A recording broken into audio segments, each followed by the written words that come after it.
Hey everyone, my name is Khroen and I'm back with another video. This time it's on why you should approach set 2 completely differently than set 1.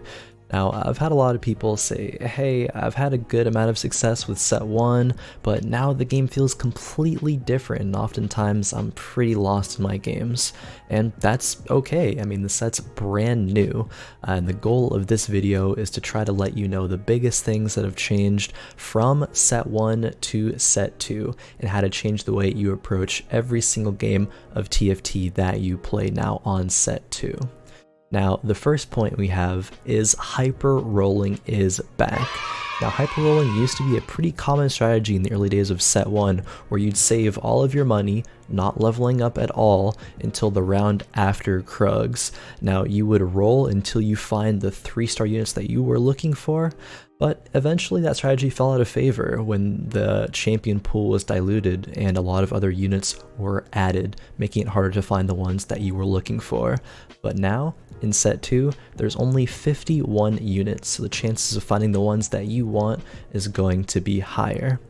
You do, however, have to make sure that no one else in your games are going for those compositions that you're looking for, because the amount of champions in the pool from 1-cost units went from 39 to 29. So as long as no one else is going your comp, you're going to be better off, because they'll take all the units that you don't want, making it mathematically better to hit those 3-star units that you are looking for.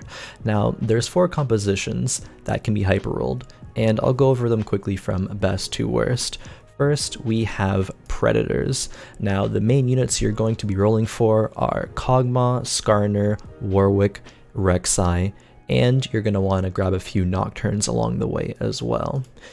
The next composition we have is going to be Lights. Key units you're going to be rolling for are Vayne, Nasus, and Jax, and you're going to want to pick up Sorakas and Aatroxes, at least a couple of them, along the way as well. Now for the third composition, we have Ocean Mage Warden. You're going to be rolling for the Talia, Syndra, Vladimir, with a couple of Nautiluses and Threshes as well. And for our last composition, we'll be going over the Woodland Druid Mage, where you want to be rolling for Vladimir, Ivern, Maokai, Syndra, and LeBlanc. And for our second point, we're going to be talking about making changes to your composition. Now, in set 1, towards the mid to late game, you could make a couple of changes, maybe playing Phantom, Dragon, or Hextech, since they were pretty easy to achieve with only requiring 2 units, but besides that, you'd likely be reaching for 4 or maybe even 6 unit synergies, like Sorcerers that were very popular towards the end of set 1, but that left you pretty small amount of space for variation in your composition and what to change or tech in. But now in set 2, you're rewarded a lot more for making small changes to your compositions, and you have just a lot more options when looking to make changes. There are so many impactful synergies that only require 2 units that I think the skill ceiling personally for this patch is raised by an insane amount because of this, and it makes scouting so much more important. Let's go over a couple of examples of how you could change your composition. Based on the compositions your enemies are running, maybe 2 deserts to reduce the enemy's armor by 50% will net you the win. I mean, that's a pretty sizable debuff for only 2 units, and the desert units also share other good synergies. Another 2 unit synergy are going to be Mystics, giving you 40 magic resist. Now, it was 70, but it was aptly nerfed, I think, because it was a bit powerful, but even still, 40 magic resistance for only 2 units are going to be very strong, especially when those units provide other good synergies, like Janna and Master Yi being 2 of the best ones. Master Yi being a Shadow and a Blade Master, and Janna being a Cloud unit. That we'll talk more about the Cloud and stuff like that later. Now, this concept can be applied to pretty much every single 2-unit synergy in the game right now. There's a ton of opportunities for you to change your composition at almost every point in the game. Even level 8 and level 9, you should be always looking for teching in these synergies. Say maybe you need a couple of Mystics like we just talked about. Maybe you need a couple of Crystals. There's just so many opportunities based off of what you find when you roll and based off of what your enemies are going. And now for the last point, which is what you should play does change based off of the map type. Now, not only is the element that the map is make for some unique synergies with Kiana, because she changes based off of what the element is on the map, but certain compositions are going to be better or worse depending on the element of the map and where the element hexes are placed. Now, I have a few quick tips for every map. For Inferno, if the hexes are in the back, it does synergize very well with rangers and assassins or any other ranged auto attack based carries. Now if the hexes are towards the front, your ranged carries probably don't want to be up there, but it can work out really well with melee auto attack carries such as Master Yi and Olaf. Early 3 Inferno with 3 Assassins is pretty strong on Inferno Hex because Kiana, a very strong unit, is also Inferno. Her spell does a lot of damage and it's going to make Inferno that much better to run.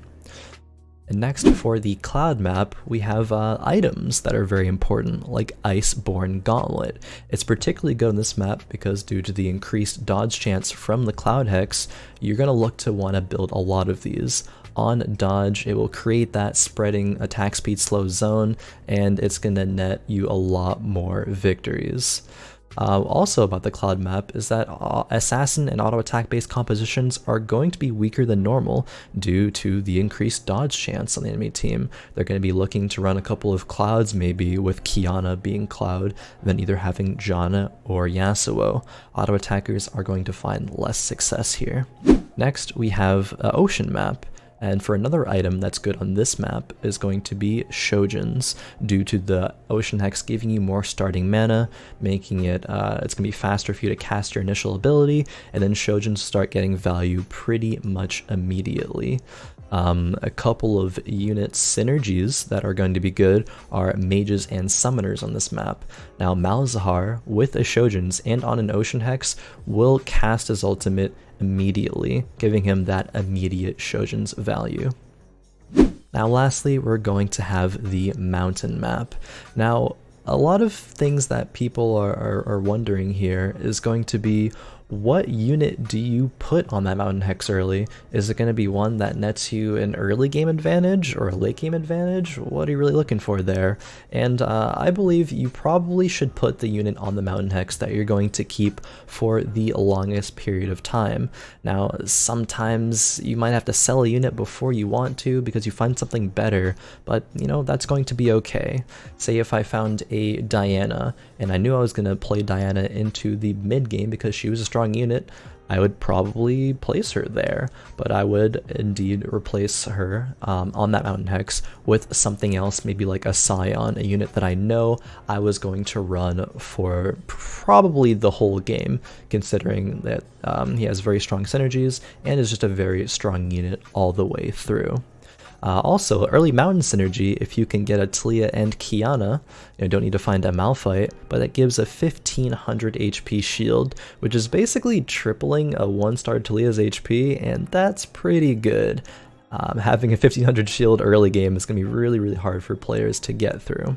All in all, there's so many ways that Set 2 has changed TFT, and while these are very important, the things that I've gone over, it's only a few of them. I'll be making more videos in the future showcasing how exactly the game is changing and progressing, and other things you should look out for, as well as specific compositions and how to run them. But feel free to leave a comment saying what you liked or other content that you'd like to see.